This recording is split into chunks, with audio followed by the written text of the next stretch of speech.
எசேக்கியேல் அதிகாரம் 24. 9ஆம் வருஷம் 10ஆம் மாதம் 10ஆம் தேதியிலே கர்த்தருடைய வார்த்தை எனக்கு உண்டாகி, அவர், மனுபுத்திரனே, இந்த நாளின் பேரையும் இந்த தேதியையும் நீ எழுதிவை. இந்த தேதியில்தானே பாபிலோன் ராஜா எருசலேமில் பாளையமிறங்கினான். இப்போதும் நீ கலக வீட்டாருக்கு ஒரு உபமானத்தை காண்பித்து அவர்களை நோக்கி, கர்த்தராகிய ஆண்டவர் உரைக்கிறது என்னவென்றால், ஒரு கொப்பரையை அடுப்பிலே வை, அதை அடுப்பிலே வைத்து அதிலே தண்ணீரை விடு.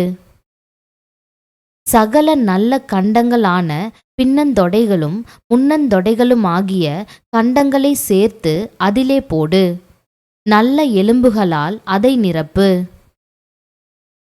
ஆட்டு மந்தையில் தெரிந்து கொள்ளப்பட்டதை அதற்காக கொண்டு வந்து எலும்புகளை அதன் கீழே குவித்து எரிக்க வேண்டும்.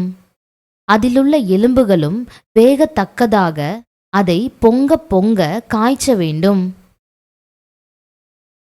இதற்காக கர்த்தராகிய ஆண்டவர் சொல்லுகிறது என்னவென்றால், நுரை ஒட்டி கொண்டிருக்கிறதும் நுரை நீங்காததுமாகிய கொப்பரை எனப்பட்ட இரத்தஞ்சிந்திய நகரத்துக்கு ஐயோ! அதில் இருக்கிறதை கண்டங்கண்டமாக எடுத்து கொண்டு போ.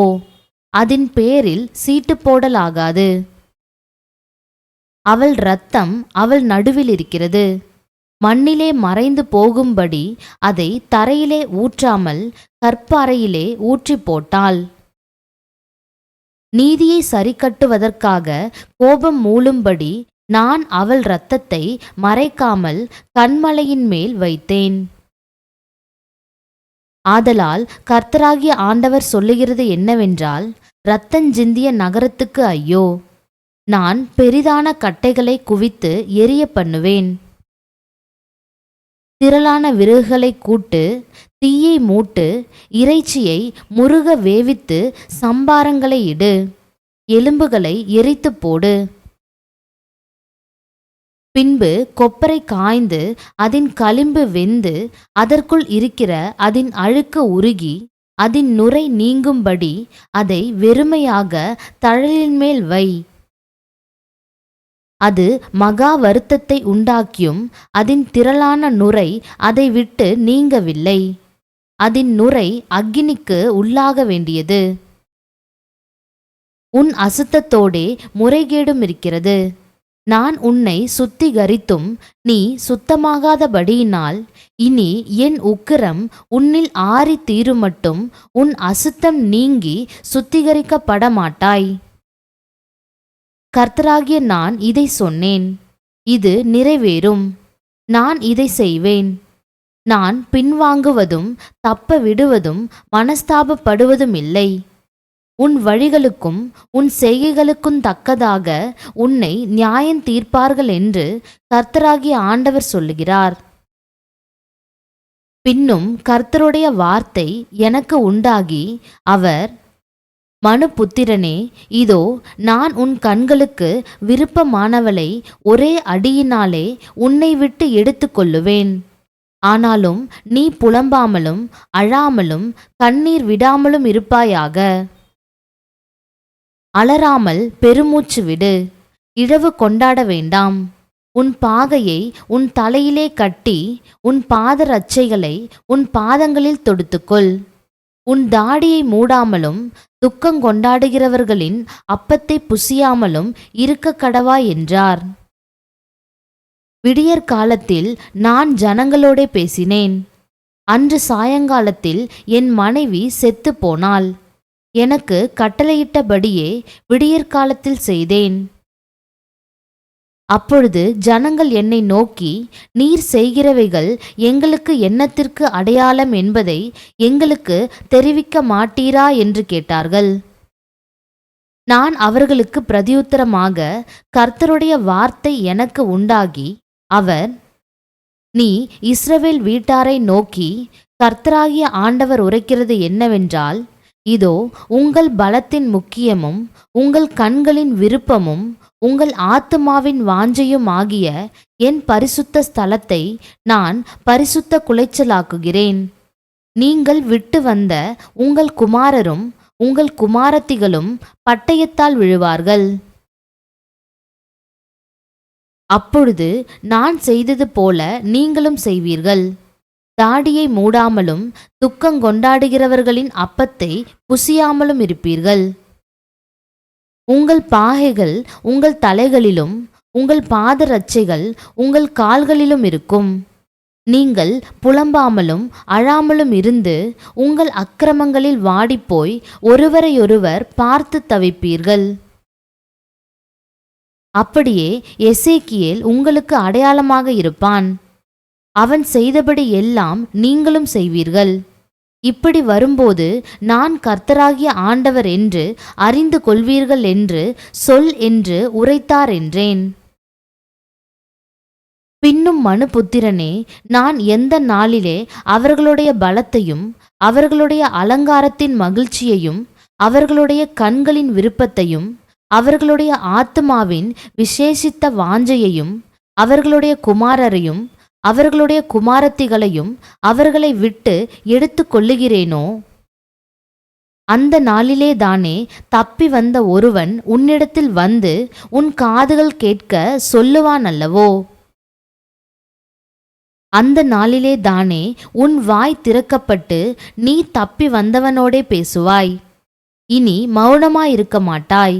இப்படி நீ அவர்களுக்கு அடையாளமாக இருப்பாய்.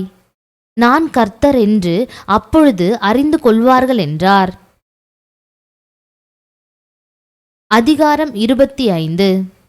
கர்த்தருடைய வார்த்தை எனக்கு உண்டாகி அவர், மனுபுத்திரனே, நீ அம்மோன் புத்திரருக்கு எதிராக உன் முகத்தை திருப்பி அவர்களுக்கு விரோதமாக தீர்க்க தரிசனம் உரைத்து அம்மோன் புத்திரருக்கு சொல்ல வேண்டியது என்னவென்றால், கர்த்தராகிய ஆண்டவருடைய வார்த்தையை கேளுங்கள்.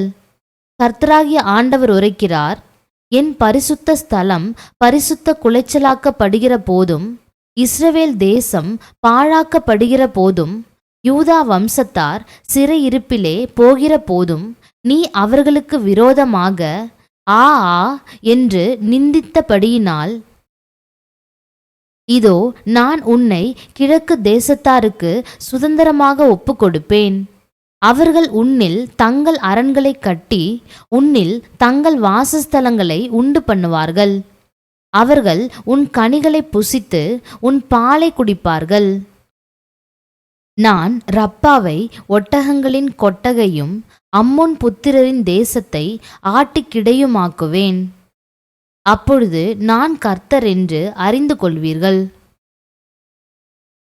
கர்த்தராகிய ஆண்டவர் சொல்லுகிறது என்னவென்றால், இஸ்ரவேல் தேசத்துக்கு விரோதமாக நீ கை கொட்டி உன் காலால் தட்டி வர்மம் வைத்து ஆகடியம் பண்ணினபடியினால், இதோ உனக்கு விரோதமாக நான் என் கையை நீட்டி உன்னை ஜாதிகளுக்கு கொள்ளையாக ஒப்புக்கொடுத்து உன்னை ஜனங்களுக்குள்ளே வேறற்று போக பண்ணி உன்னை தேசங்களுக்குள்ளே அழித்து உன்னை நிர்மூலமாக்குவேன். அப்பொழுது நான் கர்த்தர் என்று அறிந்து கொள்வாய்.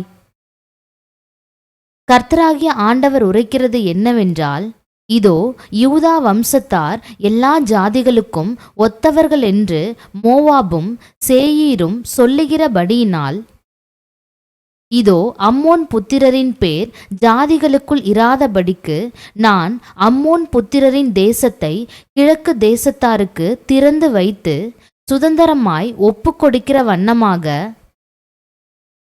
நான் மோவாப் தேசத்தின் பக்கத்திலுள்ள அதின் கடையாந்திர ஊர்களாகிய பட்டணங்கள் முதற்கொண்டுள்ள தேசத்தின் அலங்காரமாகிய பெத்யசிமோத்தையும் பாகால் மெயோனையும் கீரியா தாயிமையும் அவர்களுக்கு திறந்து வைத்து மோவாபிலே நியாயங்களை செய்வேன்.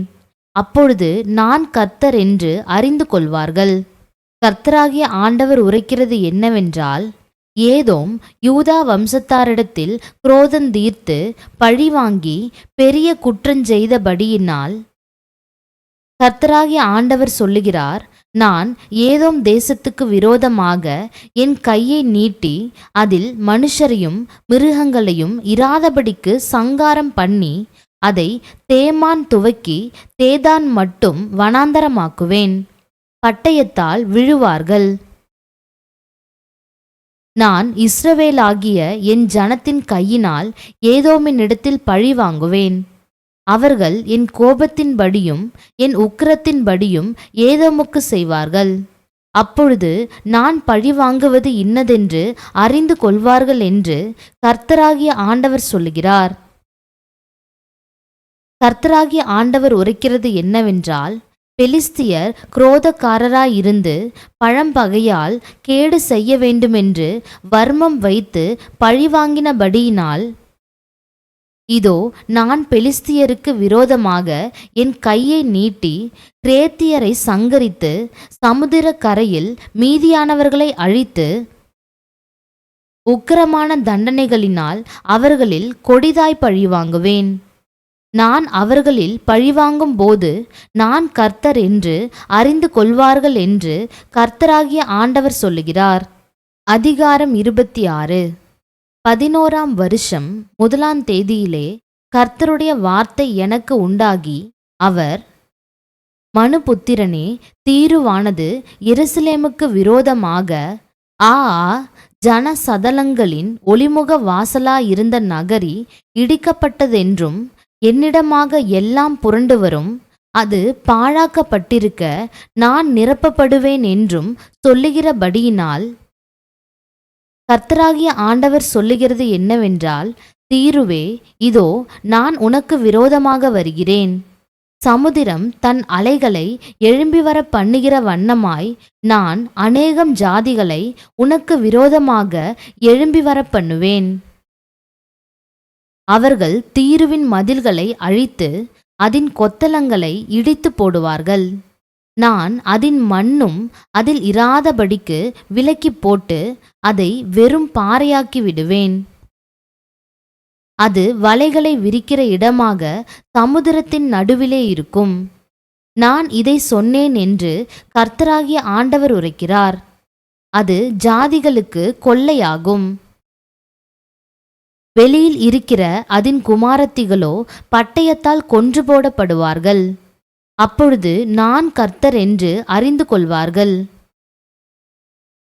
கர்த்தராகிய ஆண்டவர் சொல்லுகிறது என்னவென்றால், இதோ நான் ராஜாதி ராஜாவாகிய நேபுகாத் நேச்சார் என்னும் பாபிலோன் ராஜாவை வடக்கே இருந்து குதிரைகளோடும் இரதங்களோடும் குதிரை வீரரோடும் கூட்டத்தோடும் திரளான ஜனத்தோடும் தீருவுக்கு விரோதமாக வரப்பண்ணுவேன்.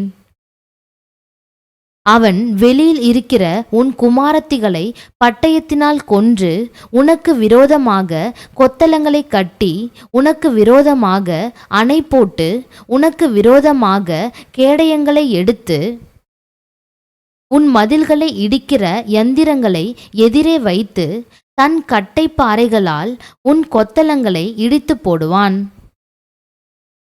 அவன் குதிரைகளின் ஏராளத்தினால் தூள் எழும்பி உன்னை மூடும். இடித்து திறப்பாக்கப்பட்ட பட்டணத்தில் பிரவேசிக்கும் வண்ணமாக அவன் உன் வாசல்களுக்குள் பிரவேசிக்கையில் குதிரை வீரரும் வண்டில்களும் இரதங்களும் இரைகிற சத்தத்தினாலே உன் மதில்கள் அதிரும். தன் குதிரைகளின் குளம்புகளினால் உன் வீதிகளையெல்லாம் மிதிப்பான். உன் ஜனத்தை பட்டயத்தினால் கொன்று போடுவான். உன் பலமான தூண்கள் தரையில் விழுந்து போகும். அவர்கள் உன் ஆஸ்தியை கொள்ளையிட்டு உன் சரக்குகளை சூறையாடி உன் மதில்களை இடித்து உனக்கு விருப்பமான வீடுகளை அழித்து உன் கல்லுகளையும் உன் மரங்களையும் உன் மண்ணையும் கடலின் நடுவிலே போட்டு விடுவார்கள். உன் பாட்டுகளின் சத்தத்தை ஓய பண்ணுவேன். உன் சுர மண்டலங்களின் சத்தம் இனி கேட்கப்படுவதில்லை. உன்னை வெறும் பாறையாக்கி விடுவேன். நீ வலைகளை விரிக்கிற ஸ்தலமாயிருப்பாய். இனி கட்டப்படாய். கர்த்தராகிய நான் இதை சொன்னேன் என்று கர்த்தராகிய ஆண்டவர் உரைக்கிறார். தீருவுக்கு கர்த்தராகிய ஆண்டவர் உரைக்கிறது என்னவென்றால், காயம் பட்டவர்கள் அலறும் போதும் உன் நடுவில் சங்காரம் நடக்கும் போதும் நீ விழுகிற சத்தத்தினால் தீவுகள் அதிராதோ? கடலரசர் எல்லாரும் தங்கள் சிங்காசனங்களை விட்டு இறங்கி தங்கள் சால்வைகளை கழற்றி தங்கள் சித்திர தையலாடைகளை உரிந்து போடுவார்கள். நடுக்கமே அவர்களுடையாகும். தரையிலே உட்கார்ந்து நிமிஷந்தோறும் தத்தளித்து உன் நிமித்தம் பிரமிப்பார்கள். அவர்கள் உன் நிமித்தம் புலம்பி உன்னை குறித்து, கடல் சஞ்சாரிகள் குடியிருந்த புகழ்பெற்ற நகரியே, ஐயோ, உன்னில் தங்கினவர்களுக்கெல்லாம் பயமுண்டாக்கின உன் குடிகளோடும் கூட சமுத்திரத்திலே பலத்திருந்த நீ அழிந்து போனாயோ? நீ விழும் நாளில் தீவுகள் தத்தளிக்கும். நீ அகன்று போகும்போது சமுத்திரத்திலுள்ள தீவுகள் கலங்கும் என்பார்கள். கர்த்தராகிய ஆண்டவர் சொல்லுகிறது என்னவென்றால், நான் உன்னை குடியில்லாத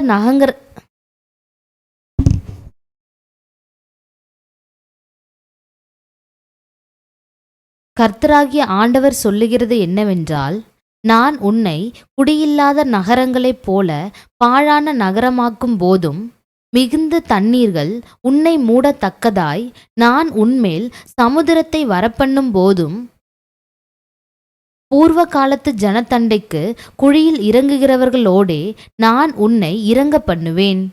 நீ குடியேறாதிருக்கும்படி பூர்வ காலம் முதற்கொண்டு பாழாயிருக்கிற பூமியின் தாழ்விடங்களிலே குழியில் இறங்குகிறவர்களோடே கூட நான் உன்னை தங்கியிருக்க பண்ணுவேன்.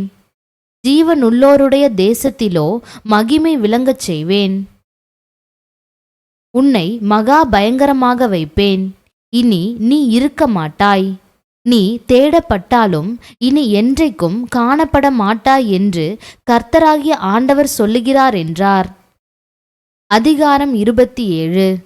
கர்த்தருடைய வார்த்தை எனக்கு உண்டாகி, அவர், மனுபுத்திரனாகிய நீ இப்போது தீருவின் பேரிலே புலம்பி சமுத்திர கரைத்துறையிலே குடியிருந்து அநேகம் தீவுகளின் ஜனங்களோடே வியாபாரம் பண்ணுகிற தீருவை நோக்கி, கர்த்தராகிய ஆண்டவர் உரைக்கிறது என்னவென்றால், தீருவே, நீ உன்னை பூரண சௌந்தரியவதி என்கிறாய். கடல்களின் நடு மையத்திலே உன் தாபரம் இருக்கிறது. உன்னை கட்டினவர்கள் உன்னை பூரண வடிவாய் கட்டினார்கள். சேனீரிலிருந்து வந்த தேவதாரு மரத்தால் உன் கப்பற் பலகைகளை செய்தார்கள். பாய் மரங்களை செய்யும்படிக்கு லீபனோனிலிருந்து கேதுரு மரங்களை கொண்டு வந்தார்கள். பாசானின் கர்வாலி மரங்களினாலே உன் துடுப்புகளை செய்தார்கள். கித்தீம் தீவுகளிலிருந்து வந்த ஆஷூர் மரத்தால் உன் வாரி பலகைகளை செய்து அதிலே யானை தந்தம் அழுத்தி இருந்தார்கள். எகிப்திலிருந்து வந்த சித்திர தையலுள்ள சணல் நூல் புடவை நீ விரித்த பாயாயிருந்தது. எலிசா தீவுகளின் இளநீலமும் இரத்தாம்பரமும் உன் விதானமாயிருந்தது. சீதோன், அர்வாத் என்னும் பட்டணங்களின் குடிகள் உனக்கு தண்டு வலிக்கிறவர்களாயிருந்தார்கள். தீருவே, உன்னிடத்தில் இருந்த உன் சாஸ்திரிகள் உன் மாலுமிகளாயிருந்தார்கள். கேபாரின் முதியோரும் அதன் சாஸ்திரிகளும் உன்னில் கம்பத்து பார்க்கிறவர்களாயிருந்தார்கள். சமுத்திரத்தின் சகல கப்பல்களும் அவைகளில் உள்ள கப்பற்காரரும் உன்னோடே தொழில்துறை வியாபாரம் பண்ணுகிறதற்காக உன்னிடத்தில் இருந்தார்கள். பெர்சியரும் லூதியரும் பூத்தியரும் உன் இராணுவத்தில் யுத்த வீரராயிருந்து உனக்குள் கேடகமும் தலைச்சீராவும் தூக்கி வைத்து உன்னை அலங்கரித்தார்கள். அர்வாத் புத்திரரும் உன் இராணுவ மனுஷரும் உன் மதில்கள் மேல் சுற்றிலும், கம்மாத்தியர் உன் கொத்தளங்களிலும் இருந்தார்கள். இவர்கள் உன் மதில்கள் மேல் சுற்றிலும் தங்கள் பரிசைகளை தூக்கி வைத்து உன் வடிவத்தை பூரணப்படுத்தினார்கள். சகலவித பொருள்களின் திரளினாலும் தர்ஷீஸ் ஊரார் உன்னோடே வியாபாரம் பண்ணினார்கள். வெள்ளியையும் இரும்பையும் தகரத்தையும் ஈயத்தையும் உன் சந்தைகளில் விற்க வந்தார்கள். யாவான், தூபால், மேசேக் என்னும் ஜாதியார் உன் வியாபாரிகளாயிருந்து மனுஷர்களையும் வெண்கல பாத்திரங்களையும் உன் தொழில்துறைக்கு கொண்டு வந்தார்கள். தொகர்மா வம்சத்தார் குதிரைகளையும் குதிரை வீரரையும் கோவேறு கழுதைகளையும் உன் சந்தைகளுக்கு கொண்டு வந்தார்கள். தேதான் புத்திரர் உன் வியாபாரிகளாயிருந்தார்கள். அநேகம் தீவுகளின் வர்த்தகம் உன் வசமாக சேர்ந்தது. யானை தந்தங்களையும் கருங்காலி மரங்களையும் அவைகளுக்கு பதிலாக கொண்டு வந்தார்கள். சீரியர் உன் வேலைப்பாடான பற்பல பொருள்களின் நிமித்தம் உன்னோடே வியாபாரம் பண்ணி மரகதங்களையும் இரத்தாம்பரங்களையும் சித்திர தையலாடைகளையும் உயர்ந்த வஸ்திரங்களையும் பவளங்களையும் பளிங்கையும் உன் சந்தைகளில் விற்க வந்தார்கள். யூதரும் இஸ்ரவேல் தேசத்தாரும் உன்னோடே வியாபாரம் பண்ணி மின்னித் பன்னாக் என்கிற ஊர்களின் கோதுமையையும் தேனையும் எண்ணெயையும் பிசின் தைலத்தையும் உன் தொழில்துறைக்கு கொண்டு வந்தார்கள். தமஸ்கு உன் வேலைப்பாடான பற்பல பொருள்களின் நிமித்தமும் சகலவித பொருள்களின் திரட்சியின் நிமித்தமும் உன்னோடே வர்த்தகம் பண்ணி கெல்போனின் திராட்சை ரசத்தையும் வெண்மையான ஆட்டு மயிரையும் உனக்கு விற்றார்கள். தான் நாட்டாரும் போக்கும் வரத்துமான யாவானரும் துலக்கப்பட்ட இரும்பையும் லவங்கத்தையும் வசம்பையும் உன் சந்தைகளில் கொண்டு வந்து உன் தொழில்துறையில் விற்றார்கள். ரதங்களுக்கு போடுகிற மேன்மையான இரத்தின கம்பளங்களை தேதானின் மனுஷர் கொண்டு வந்து உன்னோடே வியாபாரம் பண்ணினார்கள். அரபியரும் கேதாரின் சகல பிரபுக்களும் உனக்கு வாடிக்கையான வர்த்தகராகி ஆட்டுக்குட்டிகளையும் ஆட்டுக்கடாக்களையும் வெள்ளாட்டு கடாக்களையும் கொண்டு வந்து உன்னோடே வியாபாரம் பண்ணினார்கள். சேபா ராமா பட்டணங்களின் வியாபாரிகள் உன்னோடே வர்த்தகம் பண்ணி மேல்தரமான சகலவித சம்பாரங்களையும் சகலவித இரத்தின கற்களையும் பொன்னையும் உன் சந்தைகளில் கொண்டு வந்தார்கள். ஆரான் கன்னே ஏதேன் என்னும் பட்டணத்தாரும் சேபாவின் வியாபாரிகளும் அசீரியரும் கில்மாத் பட்டணத்தாரும் உன்னோடே வியாபாரம் பண்ணினார்கள். இவர்கள் சகலவித உயர்ந்த சரக்குகளையும் இளநீல பட்டுகளும் விசித்திர தையலாடைகளும் அடங்கிய புடவை கட்டுகளையும் விலை உயர்ந்த வஸ்திரங்கள் வைக்கப்பட்டு கயிறுகளால் கட்டி இருக்கும் கேதுரு மர பெட்டிகளையும் கொண்டு வந்து உன்னோடே வியாபாரம் பண்ணினார்கள். உன் தொழில்துறையில் தர்ஷீஷின் கப்பலாட்கள் உன்னை போற்றி பாடினார்கள். நீ சமுத்திரத்தின் நடுவிலே உன்னை பூரணப்படுத்தி உன்னை மிகவும் மகிமைப்படுத்தினாய். தண்டு வலிக்கிறவர்கள் ஆழமான தண்ணீர்களில் உன்னை வலித்து கொண்டு போனார்கள். நடு சமுத்திரத்திலே கொண்டற் காற்று உன்னை உடைத்து போட்டது. நீ நாசமடையும் நாளிலே உன் ஆஸ்தியோடும் உன் சந்தைகளோடும் உன் தொழில்துறையோடும் கூட உன் கப்பலாட்களும் உன் மாலுமிகளும் உன்னில் கம்பத்து பார்க்கிறவர்களும் உன் வியாபாரிகளும் உன்னிலுள்ள எல்லா யுத்த வீரரும் உன் நடுவில் இருக்கிற எல்லா கூட்டத்தாரும் நடு சமுத்திரத்திலே விழுவார்கள். உன் மாலுமிகள் ஓலமிடும் சத்தத்தினால் சுற்றுப்புறங்கள் அதிரும். தண்டு வலிக்கிற யாவரும் கப்பலாட்களும் கடல் மாலுமிகள் அனைவரும் தங்கள் கப்பல்களை விட்டு இறங்கி கரையிலே நின்று உன்னிமித்தம் சத்தமிட்டு புலம்பி மனங்கசந்து அழுது தங்கள் தலைகளின் மேல் புழுதியை போட்டுக்கொண்டு சாம்பலில் புரண்டு உனக்காக மொட்டையிட்டு ரட்டுடுத்தி கொண்டு உனக்காக மனங்கசந்து அழுது துக்கங்கொண்டாடுவார்கள். அவர்கள் உனக்காக தங்கள் துக்கத்திலே ஓலமிட்டு உன்னிமித்தம் புலம்பி உன்னை குறித்து சமுத்திரத்தின் நடுவிலே அழிந்து போன தீர்வுக்கு சமான நகரம் உண்டோ? உன் சந்தை சரக்குகள் சமுத்திரங்கள் வழியாய் கொண்டு வரப்படுகையில் அநேக ஜனங்களை திருப்தியாக்கினாய். உன் ஆஸ்தியின் திரளினாலும் உன் வியாபாரத்தினாலும் பூமியின் ராஜாக்களை ஐஸ்வர்யவான்களாக்கினாய். நீ சமுத்திர திரைகளினாலே ஆழங்களில் உடைக்கப்பட்ட போது உன் தொழில்துறையும் உன் நடுவிலுள்ள கூட்டம் அனைத்தும் அழிந்து போயின என்பார்கள். தீவுகளின் குடிகள் எல்லாம் உன்னிமித்தம் திகைப்பார்கள். அவர்களுடைய ராஜாக்கள் மிகவும் பிரமித்து கலங்கின முகமாயிருப்பார்கள். சகல ஜனங்களிலும் உள்ள வர்த்தகர் உன் பேரில் ஈசல் போடுவார்கள். நீ பயங்கரமாவாய், இனி ஒருபோதும் இருக்க மாட்டாய் என்கிறார் என்று சொல் என்றார்.